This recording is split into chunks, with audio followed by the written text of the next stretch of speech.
Spaghetti meatballs. We're gonna use Johnsonville iron skillet.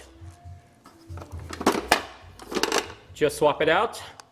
Make these meatballs into patties.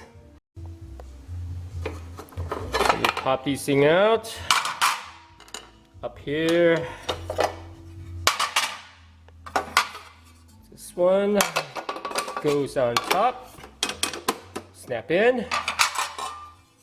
This one is on bottom. Snap in. And we're ready for placement. Items placed in. Plug this baby up.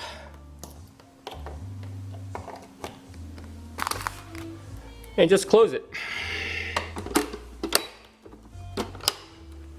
Press down a little bit.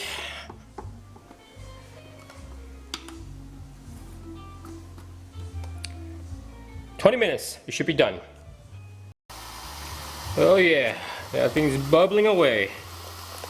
Look at that. That's only 5 minutes. Got leftovers here. I'll cook it out once I finish this batch. This light will go off and it'll beep when the thing's done. So you can just watch and wait or just launch and forget.